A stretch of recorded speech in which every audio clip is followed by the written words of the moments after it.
கர்மான்றது தான் அந்த சரீரத்தினால் பண்ணக்கூடியதான கர்மாக்கள் எல்லாம் யாகம் சுடுமொழி யாகம்ன்றது சரீரத்தில் கூட கர்மா கிரியேன்னு சொல்லுவாங்க. இது மானசமான வியாபாரத்துக்கு தியானம்னு பேர், உபாசனம்னு பேர். ஏதாவது கண்ணெல்லாம் மூடி விடுவான், யாகம் பண்ணிச்ச கை கால்கள் கண்ணெல்லாம் தந்து இந்திரியங்களுடைய பிரவൃத்தி ரூபம் அது. தியானம் பண்ணிச்ச கண்ணு காலம் மூணு கை காலை சிக்காமல் பண்ணுவான். ஆனால் அதுக்கு இதுக்கு நேர் விரோதம் இருக்கு. ஏன் அதெல்லாம் ஓடியாடி செய்யணும் கர்மாக்கள் பண்ணிச்சு. தியானம் பண்ணிச்சு ஓடையாடவே கூட கண்ணு போது மூடிடணும். அதனால் இந்திரிய வியாபார உபரதி ஒரு இந்திரியங்களே எல்லாத்தையும் பரமாத்மா விஷயத்தில் திருப்பி மனசில் மாத்திரம் விளைவிக்க முடியாது, மனசு மாத்திரம் பிரவர்த்திக்க முடியாது பண்ணுறது உபாசனத்தில் ஞான ரூபம். கர்மானது கிரியா ரூபம் செயல்.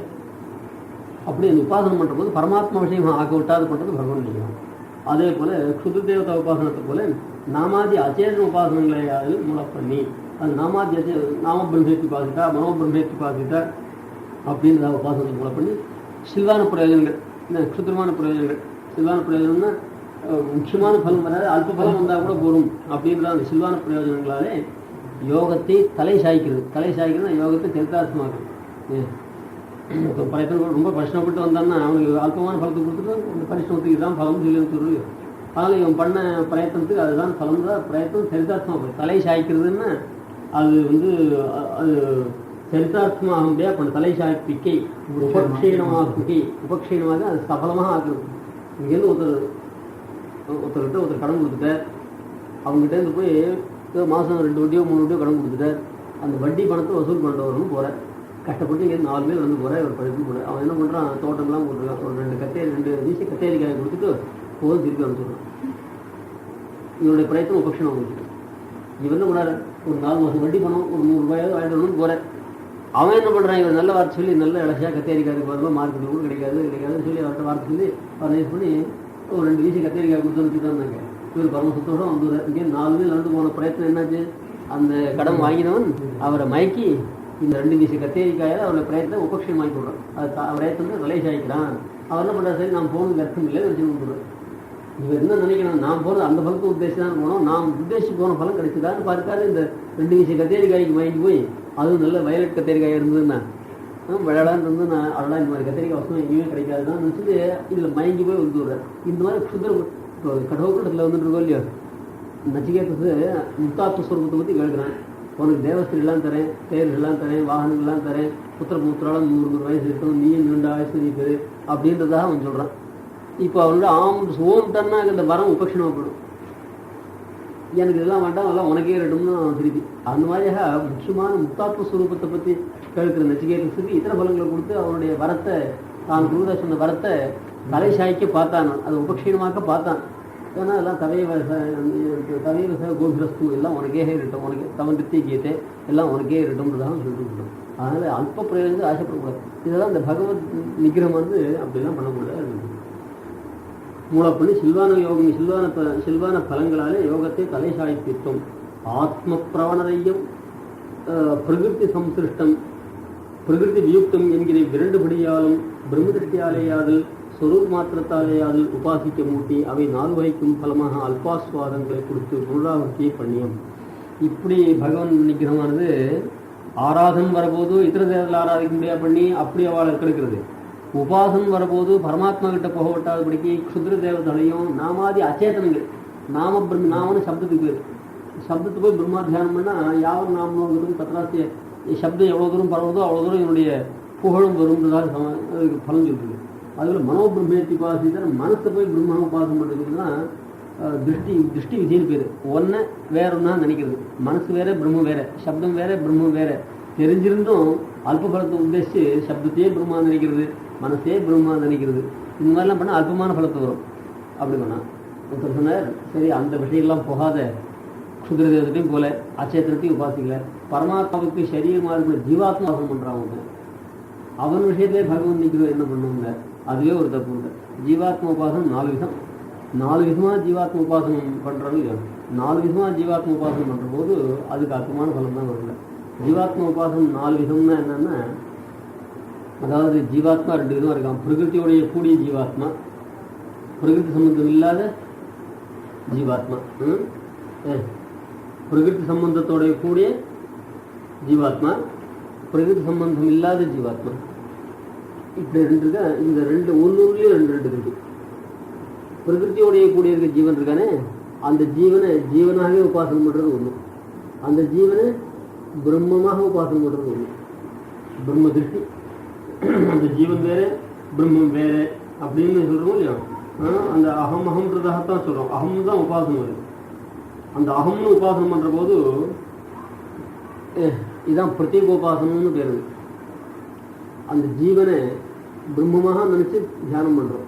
பிரம்ம சரீரம்ன்றது இல்லை, ஜீவனை பிரம்ம சரீரம் தியானம் பண்ணா அது உண்மையில சேர்ந்து போடும்.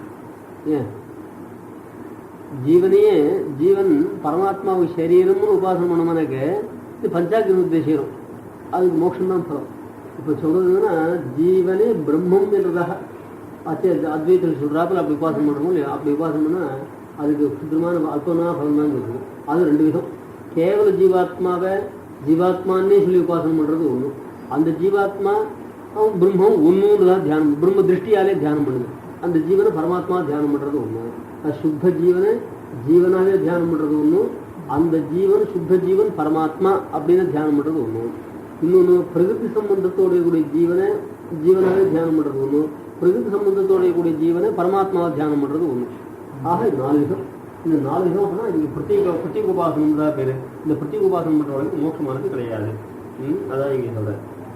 பிரகிருதி சம்பந்தமான சுவாத்மாவாகி பிரம்மமா தியானம் செய்வது ஒரு உபாசனம். அதையே பிரம்ம என்றே சுரூப்பேன, அதாவது அகமகம்னே தியானம் பண்றது ஒண்ணு. பிரம்மாகம் அஸ்மியதாக தியானம் பண்ணும், இன்னொன்னு அகமகம்ன்றதாக தியானம் பண்றது. அதே போல பிரகிருதி சம்பந்தத்தோட கூடிய ஜீவனை அகமகமே தியானம் பண்றது ஒண்ணு, பிரகிருதி சம்பந்தத்தோட கூடிய ஜீவனை பிரம்மமா தியானம் பண்றது ஒண்ணு. ஆக 2 விதம். அதெல்லாம் சேத்தனா சேத்தன சரீருக்கு பிரம்ம அவயவ ஜீவோபாசனங்கள் ஆகையாலே பிரத்யேகோபாசனங்கள் ஆகிறது. இதுக்கெல்லாம் பிரத்யேகோபாசனம் பேரு. இப்ப இல்ல நாம் என்ன கவனிக்கணும்னு கேட்டா, இந்த பிரம்ம திருஷ்டின்னு பதம் போட்ட. பிரம்ம திருஷ்டின்னா ஜீவனை இப்ப மனோபிரம்மேத்தி உபாசிதான் மனச பிரம்மா தியானம் பண்றோம் இல்லையா, அது ஜீவனையே பிரம்மா தியானம் பண்றது அதுவும் தப்பு தானே. ஜீவன் வேற பிரம்மம் வேறையா இருக்கிற போது ஜீவனையே பிரம்மமா தியானம் பண்றது தப்பு. இதுக்கு பிரத்யேக உபாசனம் பேரு. இந்த மாதிரி பிரத்யேக உபாசனம் பண்ணாலும் நமக்கு பலம் வராது. அதுல இத்தனை தேவதைகள்கிட்டயோ அச்சேதங்கள்கிட்டயோ போகாது. ஜீவாத்மாவுக்கிட்ட வந்தா கூட ஜீவாத்மா உபாசனம் பண்ற போது ஜீவாத்மானோட நிறுத்தி உபாசனம் பண்றான். அந்த ஜீவாத்மா பரபிரம்மே, ஜீவாத்மாவுக்கு மேற்பட்ட பரமாத்மா ஒத்து கிடையாது. ஜீவாத்மாவுக்கு ஆத்மா ஒத்து இருக்கான்னு நினைக்காம அந்த ஜீவாத்மாவே பரமாத்மாவாக உபாசனம் பண்றது. அந்த ஜீவாத்மா பிரகிருதி சம்பந்தத்தோட கூடி உபாசனம் பண்ற 2 விதம். பிரகிருதி சம்பந்தத்தோட கூடிய ஜீவனை அகமகம்னும் அதே பிரம்மம் தான் தியானம் பண்றது ஒண்ணு. பிரகிருதி சம்பந்தம் இல்லாத கேவல ஜீவாத்மா ஸ்வரூபத்தையே அகமகம் தான் உபாசனம் பண்றது ஒண்ணு. அந்த கேவலமான ஜீவாத்மாவே தான் பரமாத்மான்னு சொல்லி உபாசனம் பண்றது. ஆக 4 வித உபாசனங்கள். அந்த 4 வித உபாசனங்களுக்கும் சுத்திரமான பலம் தான் வரும். அவை 4 வகைக்கும் பலமாக அல்ப ஆஸ்வாதங்களை கொடுத்து, அல்பாஸ்வாதம் அல்பமான பலத்தை கொடுத்து அது புனராவர்த்தியை பண்ணியும், புனராவர்த்தியை கொடுக்கும், புனக ஆவர்த்தியை மறுபிறப்பை கொடுக்கும். பிரம்மா இதெல்லாம் இது அப்ரம்மாத்மா, இது அப்ரம்மோபாசனம், இது பிரம்மோபாசனம் இல்லை. அதுக்கப்புறம் என்னாச்சு, இப்படிலாம் பகவான் நிகிரகத்தை பண்றது. அது மேலே கேட்ட சுத்திர தேவத உபாசனத்தையும் போகல, நாமாதி அச்சேத உபாசனத்தையும் போகல, ஜீவாத்ம விஷயமான உபாசனத்தையும் போல பரமாத்மா உபாசனத்தையும் வந்துட்டான். அவன் விஷயத்துல இந்த பகவான் நிகிரகம் என்ன பண்ணும், அவ விஷயத்துல ஏதாவது பண்ணுவான்னா அவள் விஷயத்திலையும் கொஞ்சம் தன்னுடைய பிரபாவத்தை காட்டுறது இந்த பகவான் நிகிரம். பிரம்மாத்மக ஸ்வாத்ம சிந்தன பிரவர்த்தனான்வர்களையும் ஸ்வசைவிக பரமாத்ம சிந்தன பரதையும் அந்தராயமான ஆத்மானுபவத்தாலே யாதல் அஷ்டைஸ்வரிய சுத்திகளாலே யாதல் வஸ்வாதிபத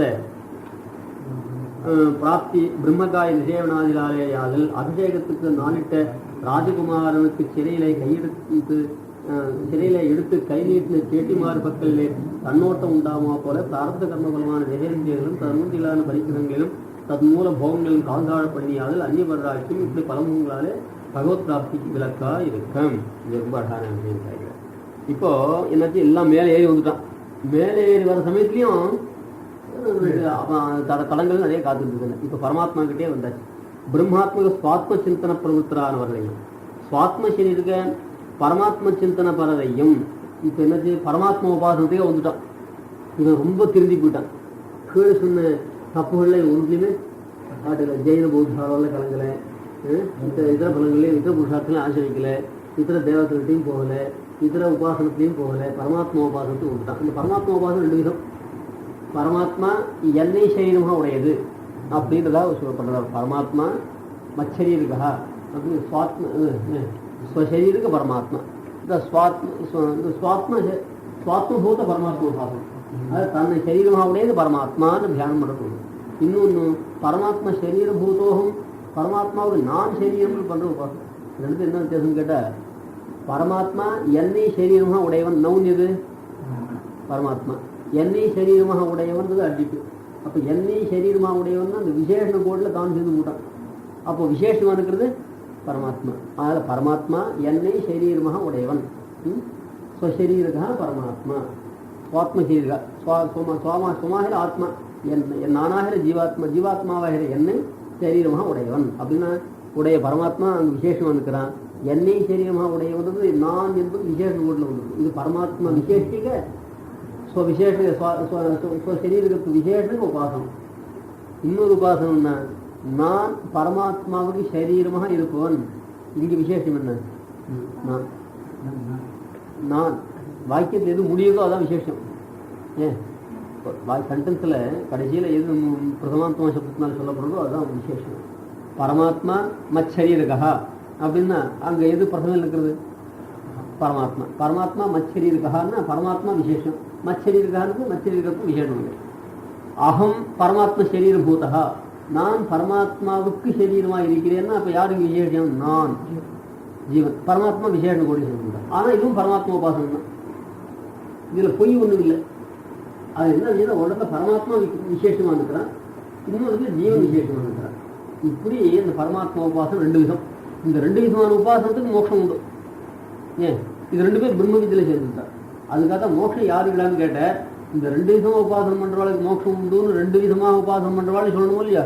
அந்த ரெண்டு விதமாக உபாசனம் பண்ணுறதுனாக்க பரமாத்மா விசேஷிக்க ஜீவ சரீரகத்து பிரகாரம் உபாசனம் ஒன்று, ஜீவ விசேஷிக்க பரமாத்மா ஆத்மகத்துவ பரமாத்மா சரீரத்துவ பரமாத்மா ஆத்மகத்துவ விசேஷனாக்க உபாசனம் ரெண்டு சொல்லணும். அதுக்காக தான் நம்ம சொல்ல அப்பிரதீகாலம்பனம் நைதி. பிரதீகாலம்பரம் பிரதீகாலம்பனம் பிரதீகோபாசனம் தவிர மத்திய உபாசனங்களுக்கு மோட்சம் பலம் இல்லை. பிரதீகோபாசனம் பேர் 4. பிரகிருதிக்கு சுற்றினான ஜீவனாகவும் பரபிரம்மமாகவும் தியானம் பண்ணுறது, பிரகிருதி இல்லாத சம்பந்தம் இல்லாத ஜீவனாகவும் பரமாத்மா தியானம் பண்ணுறது. இந்த 4 உபாசனத்துக்கு தான் மோட்சம் கிடையாது. தவிர 4 உபாசனம் தவிர மத்திய உபாசனத்துக்கு மோட்சம் உண்டுன்னா மத்திய உபாசனத்துக்கு 2. அந்த 2 உபாசனம்னு சொல்றது போல அந்த அப்பிரதீகாலம்பனா நைத்தின்னு சொல்ல பிரதீகாலம்பன விதிரிக்தான்னு பதம் போட்டேன். அதில் 2 பேரும் மோட்சம் உண்டு. இப்படி பரமாத்மா மோட்சத்துக்கு ஹேத்துவா இருந்த பரமாத்மா உபாசனத்தை சதுர்விதா பஜந்தேமாம் ஜனா சுகுத்திரோஜனா இது ஆர்த்தோ ஜிக்யாசுரர்த்தார்த்தி ஞானிச்சு பரதர்வான்னு சொல்லி இப்படிப்பட்ட பரமாத்மா உபாசனத்தை ஒருத்தர் அல்பமாக இருக்கிற ஐஸ்வர்யத்தை உபயோகப்படுத்தித்தானே. துரோகர் என்ன பண்ணா? உபாசனம் பண்ணா, யோகம் பண்ணா, பரமாத்மா சாட்சாத்காரம் பண்ணா. கடைசியில் என்ன கேட்டான்? மோட்சம் கேட்கலாம் இல்லையா? மோட்சம் கேட்காது துவஸ்தானம் கேட்டான்.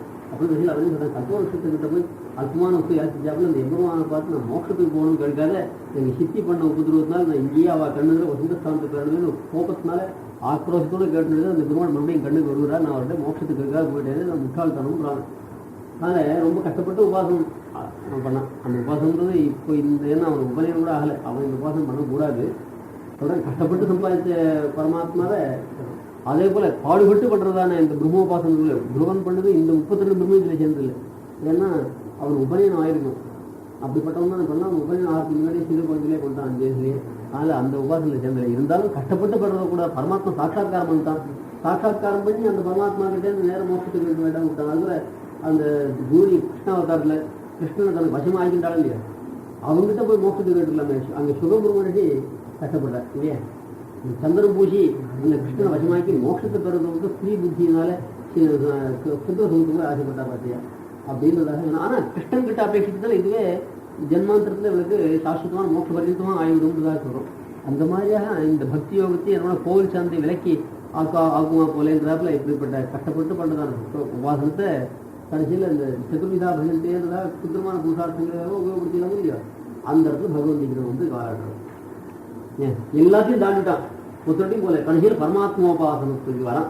பரமாத்மோபாசனம் பண்ணி சங்கல்பிச்சே என்ன பண்ணாங்கன்னா ஐஸ்வர்யார்த்தம் நூத்தன ஐஸ்வர்ய பிராப்தியர்த்தம் பகவத் உபாசனம் கிடைச்சேன்னு சங்கல்பிச்சுட்டான்னா போச்சு. அதான் பகவான் சொல்லியிருக்காங்க.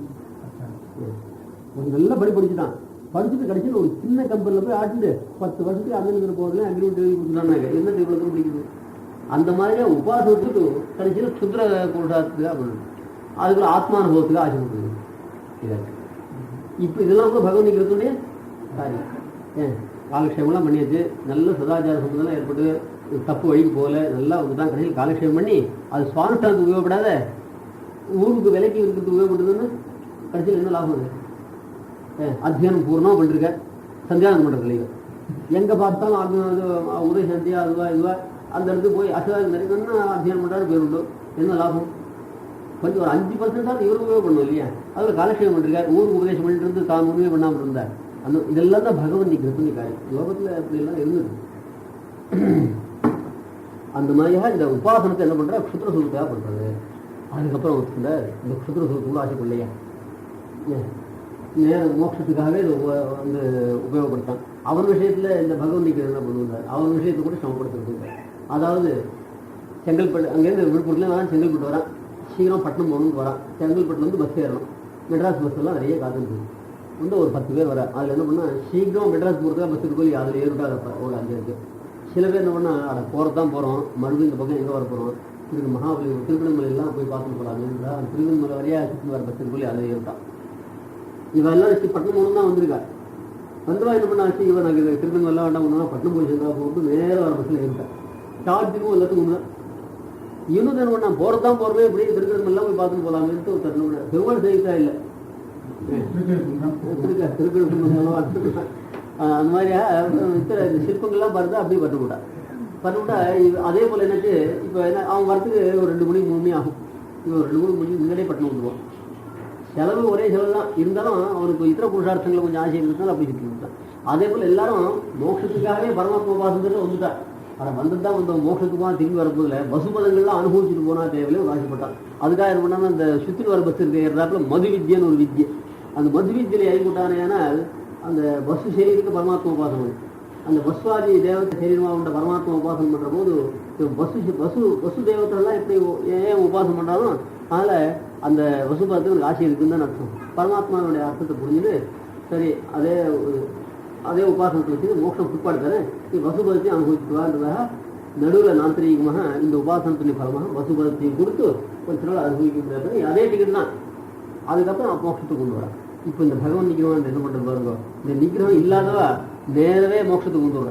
இந்த பகவன் நிகிரகத்துக்கு விஷயமானவன் தான். இந்த பகவன் நிகிரகம் அடியோட இவனை நரகத்தில் கொண்டு தரல, இருந்தாலும் மோட்சம் வரதுக்கு விளம்பிக்கிட்டே பண்ணுறது. அதனால் அவருடைய ஸ்டேட்டஸுக்கு தந்தாப்புல அதுவும் நாசூக்காக வேலை செய்யுது அந்த பகவன் நிகிரகம். அது இந்த சாகானியே தன் மகச்சித்திரம்ன்றால் ஒரு க்ஷணம் கூட பகவான் இல்லாத கொடுத்தோம்னா அது பெரிய அனிஷ்டம் தானே. அந்த மாதிரி கொஞ்ச நாள் வசுபதத்துலையும் இந்திரபிராண வித்திய உபாசனம்னா இந்திரபதத்துலையும் பஞ்சாக்னி வித்திய உபாசனம்னா ஆத்மானுபவத்தையும் கொடுக்கணும். இந்த ஆத்மானுபவத்தில் பிரம்மானுபவமே இராது. அந்த மாதிரி அதை பண்ணி கடைசியில் இவனுக்கு அது மோட்சத்தை கொடுக்கும். அந்த மாதிரி விஷயத்தில் கொஞ்சம் மோட்சத்தை விளம்பிச்சு கொடுக்க முடியாது, பண்ண முடியாது. இதுவும் பிரம்ம வித்தியை தான். பிரம்ம வித்தியை தான். பிரம்ம வித்தியை பண்ணி பிரம்ம வித்தியை இந்த மாதிரியே பண்ணி கொடுக்கணும். இது பகவான் நீங்கள் பண்ணி காரியம். இதெல்லாம் சுவாமி எடுத்து சாதிக்கிறதுலாம் விசேஷம். இந்த மாதிரி உபாசனம் சீக்கிரமாக மோட்சத்தை கொடுக்குறதான உபாசனங்கள் சிலது உண்டு. கொஞ்சம் விளம்பிச்சு பலம் கொடுக்குறதான பிரம்ம வித்தியை சிலது உண்டுன்னார். ஏன் விளம்பிச்சு பலம் கொடுக்குற பிரம்ம வித்தியை ஏன் வச்சிருக்கிறார்? பகவன் நீங்கிறது விஷயமானவாளுக்காகவே இது செட்டு. அதில் என்ன விசேஷம்? வசுபதத்துக்குன்னு இத்தனை விஷயங்கள ஓட்டில் போய் எலெக்ஷன் இருக்காத பகவத் உபாசனத்தில் வந்து இறங்குறாங்க இல்லையா, அது ஒரு சுருட்டம். அந்த வசுபதத்துக்கு போகிறது குறுக்கு வழி இடத்துலையும் இருக்குது. அதுக்காக சில யாகங்கள்லாம் இருக்குது. ஆனால் அந்த விஷயத்தில் போய் அவன் வசுபதத்துக்கோ ஆத்மானுபவத்துக்கோ போனானால் அவனால் திரும்பி வர வேண்டியதுதான். ஆத்மானுபவம் சொல்கிறேன் கைவல்யம்ன்றது. இந்த கைவல்யம்ன்றது கைவல்யத்துக்காகவே பாடுபட்டு போனான்னா திரும்பி வர வேண்டியது தான். இந்த பஞ்சாக்னி வித்தியா அனுஷ்டானம் பண்ணி கைவல்யத்துக்கு போனவா அவள் வந்து அங்கே கைவல்யத்தை அனுபவிச்சுட்டு அப்படியே மோக்கிட்டு போகிறான். அவளுக்கு புனராவர்த்தி கிடையாது. இதில் மூசுதாரிகாரத்தில் சொல்கிறாங்க பிரம்மாத்மக சுவாத்ம சிந்தன பிரவருத்தரானவர்களையே இந்த 2 விதமாக பார்த்தோம்னா இல்லையா? பிரம்மாத்மக சுவாத்ம சிந்தனம். அகம் பிரம்மாத்மகா நான் பிரம்மத்தி ஆத்மாவா உடையவன் நான் விசேஷம். பிரம்மம் விசேஷம். அதில் பிரம்மாத்மக பிரம்ம ஆத்மா எஸ்ஸா அதில் பிரம்மத்தி ஆத்மாவுடைய தான் அப்படின்னு சொல்லிட்டாலும் பிரம்மாத்மக சுவாத்ம சிந்தன பிரவருத்தரானவர். இது ஜீவன் விசேஷம், பரமாத்மா விசேஷம். சுவாத்ம சரீரக பரமாத்ம சிந்தனம்.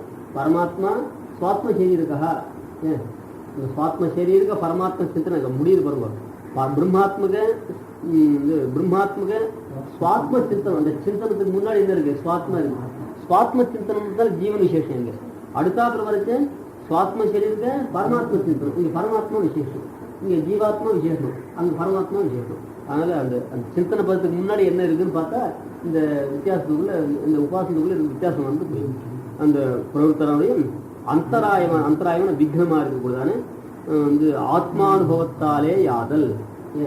ஆத்மானுபவத்தை கொடுத்து அதுல காலத்தாழக்கூடிய பண்ணும். அல்லது அஷ்டைஸ்வர்யாதி சித்திகள் அனிமா லஹிமா ஜீவன்றதாக சொல்லக்கூடியதானே இந்த அஷ்டைஸ்வரிய சித்திகளுக்கு போய் அந்த ஐஸ்வர்ய சித்திகா இந்த உபாசனத்தை பண்ணிட்டு இந்த அஷ்டைஸ்வரிய சித்தி அதுக்கு தான் உபயோகப்படுத்தினா போயிட்டு போயிடுது. அப்படி அஷ்டைஸ்வர்யாதி சித்திகளாலே காசிக்கு போயிட்டு அன்னபூர்ணம்மன் அன்னபூர்ணம்மன் கோவில் போனேன், விஸ்வநாதர் கோவில் போனேன், காசியில் கங்கையில் சீதாமடையாக இருந்தவர். ஏன்னா அங்கே போனால் இதெல்லாம் பார்க்க அதிக செய்ய வச்சு கங்கைக்கு போகிறதுக்கு எனக்கு முடியவே இல்லை, சீதாமடையே இல்லை. இது இந்த ஆணுக்கு இவ்வளோ தூரம் சிரமப்பட்டு போயிட்டு கங்கையில் சீதாமடாமல் இது என்னது இவ்வளோ சிரமப்படுறது? இதெல்லாம் தான் பகவான் நிற்கிற சொல்லிக்காரு. அதே போல அஷ்டைஸ்வர்யா சித்திகளாலே யாதல். திருமணத்தில் விஷாவத்து நடந்துருக்கோம், கல்யாணத்துக்கு புடவை வாங்க தான் போவார். திருமணம் ஏழு சமயமாக இருந்தாலும் கூட இங்கே பெரிய பெரிய காட்சி விட்டு குரோணம் எழுவார். அக்காலத்தில் போவார், சின்ன காட்சி விட்டு குரோணம் செய்கிறத விட்டுருவார். அந்த மாதிரியாக முடிவு எல்லாம் பகவான். அஷ்டைஸ்வர சித்திகளாலே யாதல்.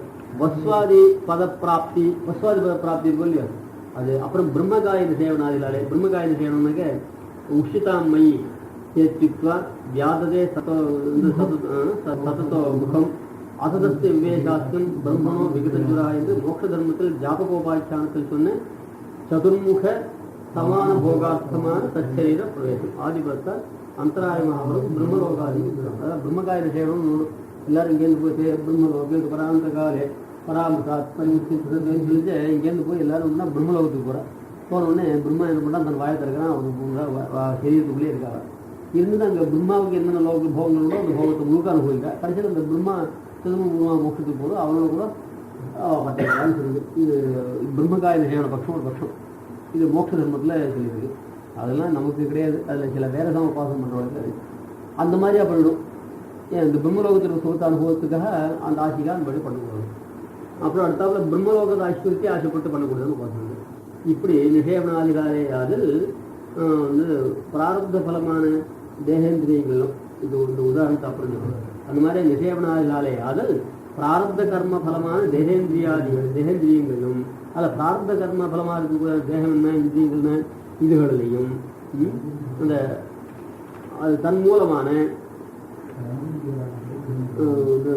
அனுபந்திகளான பரிகிரகங்களும் அந்த தேகானுபந்தியாக இருக்குமே பரிகிரகங்கள் போல இதர விஷயங்கள் அந்த அந்த விஷயங்களிலும் அது அதனுடைய பரிகிரகம் சொன்னாக்க அதுக்கு சுத்தாக இருக்கக்கூடியதான அதுக்கு அனுபந்தியாக இருக்கக்கூடியதான விஷயங்கள் அந்த விஷயங்களிலும் இச்சை வரும்படியாக ஆசைக்கு தன் மூல போகங்கள் தேகேந்திரியாதிகள் அனுபத்தி இச்சையும் தன் அனுபந்திகளில் ஆசக்தியும் தன் மூல போகங்கள் அபிருத்தியையும் உண்டாகக்கூடும். அதனால் தன் மூல போகங்கள்னு சொன்னால் அந்த இந்திரியங்களால் நம்மளுக்கு போகங்கள் இதெல்லாம் கால் தாழ பண்ணி கால் தாழ பண்ணுறதுன்னு ஆசையை கொண்டு போகணும். கால் தாழறதுன்னா நான் என்ன போகிறது கடையில் ஏதாவது அபூர்வமான ஒரு தின்பண்ணம் வச்சுருக்கேன்னா கொஞ்சம் கால் இங்கு வச்சு நான் சனையர் ஜெகாம சாப்பேட்சா திருஷ்டி பத்திர அவிஜாலி ராம் திடீர்னு காட்டுக்கு போனாராம்.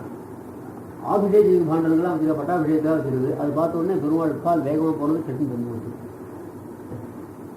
சனையர் ஜெகாம சாப்பேட்சா திருஷ்டி பத்திர அவிஜாலின்னு வேகமாக தான் போகிறார். ஆனால் கண் அங்கே எழுத்து தான் அது பார்த்தாலே பட்டு போனார். அது தப்பாக நினைக்கிட்டு இருக்குது. ஏன்னா இவ்வளோ ஆச்சரியமான போகங்கள்லாம் வச்சு நம்ம பட்டாபிஷேகம் பண்ணுறதா இருந்தாலும் எல்லாம் நம்ம எடுக்க முடியும் பார்த்தியான்னு பெருமாள் தனக்கு கிடைக்காத பிடிச்சின்னு வருத்தத்தோடு போனார்ன்றதா ஏற்படும். சனிஹி ஜெகாமன்னு இருக்குது. வேகமாக போனவர் அந்த இடத்துல போனார். இது பாதுகாசத்தில் வியாக்கியானம் பண்ணிட்டு இந்த ஆச்சரியமான தங்க குடத்துலையும் தங்க வாழ் தங்க கிடைக்கலாம் தனக்கு கிடைக்காத கொடுத்து தனக்கு கிடைக்கதா இருக்குதுன்னு அந்த ஒரு ஆசையினால பெருமாள் கால் தாழலை. இத்தனையும் கூட பரதனுக்கு பட்டாபிஷேகம் பண்ணிட்டு நான் பார்க்காத போட்டு பார்த்தியான்றதாக பரத பட்டாபிஷேகத்தை பார்த்து நாம் இல்லையே. ஏன்னா பரதனை சீக்கிரம் அழைப்பட்டு பட்டாபிஷேகம் பண்ணி வச்சுட்டு நான் காட்டுக்கு போகிறேன்னு சொல்கிறார் பெருமாள். அது நான் பார்த்துக்கிறேன், நீ காட்டுக்கு போகணும்னு அனுமதிருந்தால் நோட்ஸ் முடிச்சு விளம்பரம்ன்றதாக சொல்லி இவங்க ஆசை இருந்தால் இப்போயே போகிறதான்னு தேவையில்லை தவிர ஒரு நாள் விளம்பி கொடுக்கணும் தப்புன்னு சொல்கிறா அவங்க கைக்கு. அப்போ பரதனுக்கு இது கொண்டு பட்டாபிஷேகம் பண்ணிட்டு நான் பார்க்காம போயிருந்தேன். அதனால அது பாதுகாப்பட்ட விஷயத்தை பார்க்கறதுக்கு சந்தர்ப்பம் இல்லையே அப்படி திருமணத்தை வந்திக்கிறார் சுவாமி சுவாமிகள். அதில் கால் தாழ பண்ணுறதுனா அதில் அபிருச்சி உண்டு ஒன்று. ஆனால் இந்த மாதிரி விஷயங்களை கால் தாழ பண்ணியாது அந்நிய பலர் ஆக்கியம். ஆனால் இப்போ மோட்சார்த்தமாக உபாசனம் பண்ணுறவால ஆத்மானுபவத்திலையோ வஸ்துவாதிபத்திலையோ பிரம்மகாய சேவனத்திலையோ ஐஸ்வர்யங்கள்லையோ போகங்கள்லையோ கூட கால் தாழ பண்ணி விட்டுனா இது பகவானிக்கு இருக்காருங்க தானே. அதுக்கு இப்போ உதாரணம், அபிஷேகத்துக்கு நாளிட்ட ராஜகுமாரனுக்கு சிறையில எடுத்து கை நீட்டின செய்திமார் மக்களே கண்ணோட்டம் உண்டாமா போலே. ரொம்ப அழகான உதாரணம். ராஜகுமாரன் அவன் ஜெயிலில் தப்பு பண்ணியிருந்தான்னு ஜெயிலில் போட்டிருந்தான். அப்புறம் அவன் ஜெயில் விசாரணை பண்ணத்துல தப்பு பண்ணலாம் ஏற்பட்டு போச்சு. அவன் ஜெயிலையும் விடுவிச்சுட்டு ஒன்று பட்டாபிஷேகம் பண்ணுறதாக ஏற்பாடு பண்ணியிருக்கு. அது ஜெயிலேருந்து விடுவிக்கணும்னு தீர்மானம் பண்ணிட்டா. நிரபராதின்னதாக தீர்மானம் பண்ணி அந்த ஜெயிலேருந்து விடுவிக்கிறதுக்குள்ள அவன் நிரபராதி தீர்மானம் ஆகிட்டு கொடுத்தால மேலே பட்டாபிஷேகம் நாள் வச்சிருந்தான். ராஜகுமார்ன்ற அர்த்தம் இருந்தாப்புல அவனுக்கு வழக்கேற்றி வச்சு அந்த இடத்துலாம் மொழி வெளியே அவனுக்கு வேண்டிய ஏவல் தேவையெல்லாம் செய்யறதாக ஒரு சேட்டிமார்கள் வேலைக்காரிகளை ஏற்பாடு பண்ணியிருந்தார். ராஜகுமாரனுக்கு வேலைக்காரிகள்னு சொன்னால் அவள் கொஞ்சம் சிந்த அழகு உள்ளவாள் தான் இருப்பாள். இவனுக்கு மேலே பட்டாபிஷேகம் பண்ணி வச்சு ராஜ குடும்பத்தில் ஒரு ஸ்திரீயை பார்த்து கல்யாணம் பண்ணி வச்சு இவனுக்கு ஏற்பாடுலாம் பண்ணி வச்சிருக்கா அவள் பெரியவா. இவனுடைய பிரார்த்தம் என்னது, இவனுக்கு வேலைக்காக டவல் கொடுக்குறதோ வெந்நீர் கொண்டு கொடுக்குறதோ ஸ்நானாதிகளுக்கோ இதுக்கெல்லாம் உபகாரம் பண்ணுறதுக்காக ஒரு சேட்டிகளை வச்சுருந்தா பாருங்க. இவனுடைய பிரார்த்தம் வச்சதுனால சேட்டிமார் பக்கத்துல கண்ணோட்டம் உண்டாமல் போல. இந்த கண்ணோட்டம்ன்ற பதத்துக்கு நாமே வியாக்கியம் பண்ணிடும். ஏன் அந்த மாதிரி இந்த கண்ணோட்டம் உண்டாமா போல இந்த இவனுக்கு ராஜபோகம் காத்துருக்கு. அந்த ராஜபோகத்தை விட்டுட்டு சுத்தமாக இருக்க முடியாத ஸ்ரீ சாதாரண ஒரு ஸ்ரீ வேலைக்காரி அவள்கிட்ட அவனுக்கு ஒரு ஆசை உண்டாயிடுறது பிரார்த்தனை. அதேபோல் மோட்ச சாம்ராஜ்யத்தில் நான் போய் முடிசூடி பகவத் கைக்கு ரூபமான பரமானந்தத்தை பெற வேண்டியிருக்க இந்த சேட்டிமார் பக்கத்தில் இந்த சுத்திரமான விஷயங்கள ஒரு ஆசை வரா போல இத்தனை விஷயங்கள் ஒரு ஆசை உண்டாயிடும். இதெல்லாம் பகவானுக்கு சொல்லி காரியம். சேட்டிமார் பக்கத்தில் கண்ணோட்டம் உண்டாமா போல இந்த பிராரப்த கர்ம பலமான இது அவனுக்கே போகணுன்றது இல்லை. இப்போ நமக்கே கூட குடும்பத்தில் ஒரு நம்ம அந்தஸ்து இருந்தால் ஒரு பொண்ணை பார்த்து கல்யாணம் பண்ணி வச்சிருந்தா இது மட்டும் சொல்லாத ஒரு கல்யாணம் பண்ணி எங்கேயோ சொல்லி எல்லாம் கற்றுக் கொடுக்குறதோ இதே போல தான் இந்த மோட்சாத்தியா பிரவர்த்திக்கிறதுக்கு இதர பலங்கள் ஆசைப்படுறதுக்கு காரணம். அந்த ராஜகுமாரின் சமாச்சாரம் சொன்னது எதுன்னு கேட்டால் மேலே பட்டாபிஷேகம் பண்ணி சாம்ராஜ்யம் வரப்போகுது. நமக்கும் மோட்சத்தில் பட்டாபிஷேகம் பண்ணி நம்ம கைத்தில் சாம்ராஜ்யம் வரப்போகுது. அது நாம் ராஜகுமாரின் அந்தஸ்து இருக்கும்னு காட்டுறதுக்காக தான் அந்த உதாரணம் சொல்லணும். இப்படி பலமுகங்களாலே பகவத் பிராப்திக்கு விளக்கா இருக்கும். இது இந்த பகவத் வித்தியம். அதான் அந்த பிராப்தி விரோதி பண்ற காரியத்தை ரொம்ப விசாரிக்க இதுல ஆட்டுக்காக யாருமே அதனால ரொம்ப வசந்தவாறு கூட இப்போ ரொம்ப பரமை காட்சியில் இருக்கா இல்லையோ அவகிட்ட என்ன தோஷம் சொல்லலாம். தேகாவசானியமாம் துத்பாதம் ஏதோ தேகாவசானியமாம் துத்பாதம் பிராபிஸ்தேன்னு சொன்னாலே அது என்ன காரணம்? அதுவும் பகவத் நிகிரகம். பகவத் நிகிரகம் இல்லாமல் இருந்தா எனக்கு இப்பவே ஆர்த்த பிரபத்தி பண்ணி இப்பவே மோட்சத்துக்கு வரலாம்னு சொல்லாம இல்லையா? இப்பவே மோட்சத்துக்கு வரையும் சொல்லாத தேகாவசானியமாம் சொன்னா நம்மளோட எல்லாரும் சேர்ந்து விட்டா. ஆனா இப்ப அவள்லாம் இதுலேருந்து எப்படி தப்பி வைக்கிறதுன்னு கேட்டா அவள்லாம் இப்பதான் மோட்சம் ஒன்று கேட்டா பெருமாள் தான் தரமாட்டே விட்டேன். உங்களெல்லாம் இப்பவே மோட்சத்துக்கு கொண்டு ஊரை திருப்புது நம்ம சுவாமி சுகம் எடுந்த அவளெல்லாம் பெருமாள் அவளே ஆர்த்த பிரபத்தி பண்ணி அன்னைக்கே போயிருந்தாக்க இவ்வளவு சொந்த பிரகாசம் எப்படி நடக்கும்? அதனால அது இப்படி சமாதானம் செய்யணும். அவள்லாம் அன்னைக்கு தான் ஆர்த்த பிரவர்த்தி பண்ண மோட்சத்துக்கு வேணும் வர என்ன சொன்னா உங்களால் உலகத்தை திருத்தி வீடு திருத்துவான்னு இவாளை கொண்டு லோகத்தை சமர்ஷனம் பண்ணிட்டு அதுக்கப்புறம் அவளை மோட்சத்துக்கு கொண்டு போகுது. அத்தியாத்ம கிரந்த நிர்மாணம் அநேகேஷாஞ்ச போதனம் அர்ச்சாவத தேவத்தை தேசாம் ஏத்தன்மு ஜெகத்தி விதினா கேனசி ஸ்தாபியமானாக சேஷான் கிருப்பா சேரசிக்கிட்டனா சேஷமாயி மையத்தின்னு இவெல்லாம் பரமாத்மா சபதம் பண்ணியே இப்போ மோட்சத்துக்கு வர வேண்டாம்னு நிற்க வைக்கிறான். அதனால தான் இப்போ நம்ம சம்பிரதாய பிரயோஜனமானது சம்பிரதாயம் சுவாமிகள் இருக்க இன்னும் ஒரு 1000 வருஷ காலத்துக்கு இந்த சம்பிரதாயத்தை அழிக்க யாராலையும் முடியாது. அப்படி படுத்து போயிருக்காரு சுவாமி. அதுக்குள்ளே யாராவது அவன் தெரிய மாட்டாள. அந்த மாதிரியாக அவள்லாம் ஆர்த்த பிரவர்த்தி பண்ணிக்காமல் இருக்குது. அதுவும் பகவத அனுகிரக காரியம் தான் சொல்றேன். இப்படி பலமுகங்களாலே பகவத் பிராப்திக்கு விளக்காக இருக்கும். 32 அடியான துரோகத்வார் முன்னணியிலே விழுந்ததோடு 31ஆம் அடியிலே விழுந்ததோடு வாக்கில்லாதா போல ஏதேனும் ஒரு பருவத்திலே அந்தராயம் உண்டானாலும் இவன் சம்சாரத்தை கடந்தான் ஆகான். அது சொல்ற கடைசியில் உபாசனத்துல அவன் அல்பபலத்தை ஆசை கொடுத்தான்னு சொன்னா மற்ற பேருக்கான வசந்தவன் தானே. மற்ற பேருக்கான வசந்தவனா இருந்தாலும் கூட கடைசியில் ரிசல்ட் என்ன? சம்சாரத்தை தாண்டணும். சம்சார சமத்து தாண்டணும். அதுக்காக இந்த பக்தியை உபயோகப்படுத்தணும். கடைசியில் தாண்டினானா 32 அடி உள்ள கணக்கு சுவாமிக்கு இந்த 32 தான் எப்போ 32 அடி துறவு பெரிய கணக்கு. இந்த 32 அடி உள்ளதான ஒரு துறவை சுத்த ஆரம்பிச்சு அவர் முதல் அடியிலே விழுந்துட்டான். ஒருத்தர் 2வது அடியில் விழுந்தான். ஒருத்தர் 31ஆவது அடியில் விழுந்தான். 31